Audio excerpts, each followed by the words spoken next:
The following video contains spoilers for Hawkeye. What's going on YouTube? It's your boy Sabotage, and if you're anything like me, you miss holiday specials. You miss sitting down with your family, having some hot chocolate, and watching a nice Christmas-themed episode of your favorite show. But now, streaming services have sort of rendered TV obsolete. And not to mention, the shows that are on TV right now, they're just straight dookie. I'm weird. I'm a weirdo. I don't fit in.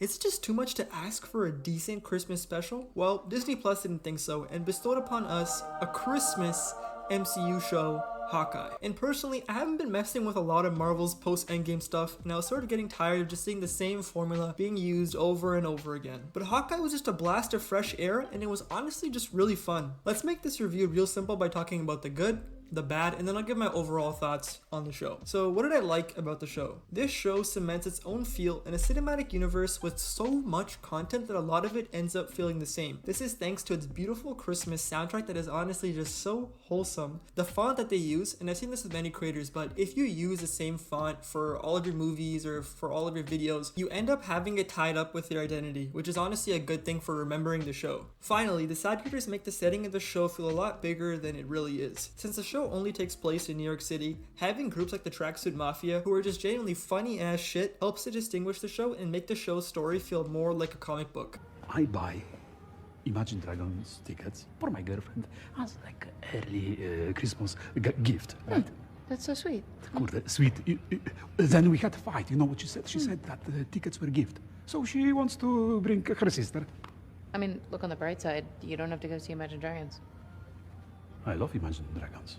Also, the series shows just how fun the MCU can really be and the benefits to creating content within a cinematic universe. The entire plot is built on consequences of actions in past MCU movies. Kate's entire origin is based off the first Avengers movie and being inspired by Hawkeye. Meanwhile, Clint is dealing with his past as Ronin, which we caught a glimpse of in Endgame. Being able to tell new stories from stories you've already told is always an opportunity to get creative and have some fun. Finally, Hawkeye is a character who we've never been able to explore more than just a side plot in Age of Ultron. In this series, the spotlight is put right on Clint, and it's something I was glad to see. He also got a bad wife too, so I don't complain about that either.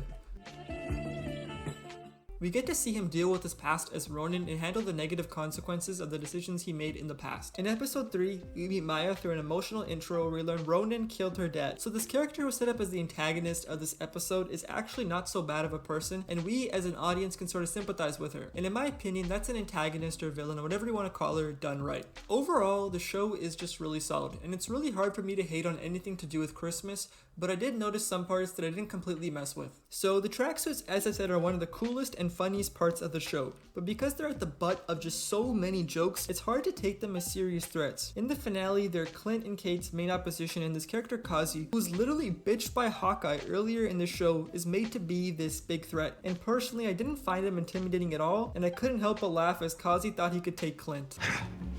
You're right, Kazi. That was fun.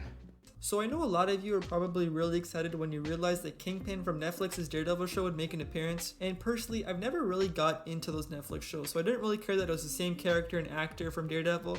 But I was excited to see Kingpin in general. From Spider-Verse to the Spider-Man game, he seemed like a really cool character that could really add to the MCU. But to be completely honest with you, I wasn't too impressed by what we got. He's only in this final episode and he's killed off at the end. So this fight scene between him and Kate, it's really quick, which I guess makes sense since he's just like a regular guy. He's just like really huge. But I think we should have seen him a bit earlier in the series so we could have spent more time with him. Also, I think he's just so well done in Spider-Verse as his gigantic brick wall that it's hard to match in live action.